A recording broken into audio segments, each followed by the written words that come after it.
Behold, your Lord said to the angels, I am going to place a vicegerent on earth. The Arabic word is khalifa. It means a representative or an emissary of mine. And they said, the angels said, will you place therein one who will spread corruption and shed blood, while we celebrate your praises and glorify your holiness? And God said, he said, truly I know what you do not know. See, that's the verse that hooked me. That's the verse that caught my attention. That's the one that kept on making me read the story again and again and again. Because listen to the way it begins. Behold, your Lord said to the angels, I am going to place a representative of mine on earth, a vicegerent of mine, an emissary, one who acts on my behalf. I thought, that's not the way it goes. You're not supposed to be placing man on earth in some positive role. You place man on earth as a punishment for his sin. Clearly, I knew the author didn't quite get the point. But still, it was an amazing line. But then I come to the next line, and it says, and the angels say, will you place therein one who will spread corruption and shed blood, while we celebrate your praises and glorify you? I looked at it again. I couldn't believe the question. I looked at that, and I said, exactly. That would be my question. Why would you create this being, supposedly for some positive role, when he's capable of doing tremendous wrongdoing, when he could spread corruption and shed much blood? Why would you create this violent and pernicious creature when you could create angels? As the angels clearly say, well, we, the angels, celebrate your praises and glorify you. They were asking one of the most fundamental questions in the entire history of religion. Why create you, man, this utterly fallible creature, this creature who could rebel against God's will, who could do such tremendous wrongdoing, who could wreak havoc like no other creature on earth, when you can make them angels? That whole question, everything that I ever thought, everything that I ever experienced, everything that I ever knew was in that question. It was as if the author took my life and wanted to pick out exactly the right question to humiliate me, to provoke me, to anger me. Why create man, this most destructive and violent creature, when you could make them angels? And then look at the answer. And he said, God said, truly I know what you do not know. You know, in modern parlance, we would say, I know exactly what I'm doing. I read that and said, what? You know what you do not know? You know exactly what you're doing? Well, please inform me. Tell me what you're doing. You can't just get off that easy. You can't just tell me you know exactly what you're doing. Not after what I've been through. Not after you made me this way. And then I realized, of course, I was arguing with a God I didn't even believe in. And that would happen several times as I read through the Quran. And sometimes I would just get into so agitated by what I read, I'd start arguing with this voice that I'm reading before me, that's calling to me. So we turn to the next verse. It turns out that the Quran just doesn't dismiss the question. It starts to answer it a little bit. And in the next verse it says, and he taught Adam, God taught Adam, the names of all things. And then he placed them before the angels and said, tell me their names if you are right. So this verse is clearly referring to the previous one. But notice what it says. And he taught Adam the names of all things.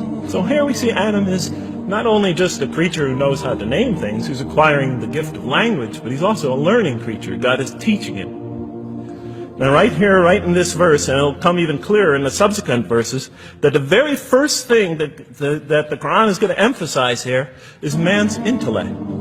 He is a learning creature. He is taught. And what is he taught? What is one of the great intellectual gifts he's given in response to the angel's question? The gift of language. Because through language, mankind can not only learn, but he could learn things not only through his own experience, but he could learn things that other people have experienced of times and places that are hundreds, thousands of years and miles separated from him. And so that all our knowledge becomes cumulative. Every generation learning from the generation before it. I'm learning today from authors I read from other sides of the world that may have existed 2,000 years ago. And so we all contribute to our collective learning and knowledge. And so what I'll see later in the Quran, And the Quran will emphasize this again and again and again. Like in one verse it says, read in the name of your Lord who created a man out of a tiny creature that clings. Read, it commands the reader. For your Lord is most bountiful. Why is he most bountiful? What great gift did he give you? For he taught man the use of the pen, and through it taught him what he otherwise could not know. And he taught Adam the names of all things. And then he placed them before the angels and said, tell me their names if you are right. Okay, you have this objection you have this natural question about this creation of mankind. Here, this mankind is this human being, this human creature is a learning creature. He has many intellectual gifts. Here, I'm going to place these things before you. Tell me their names if you are right about man. And what did the angel say? Glory to you. We have no knowledge except what you have taught us. In truth, it is you who are knowing, the wise.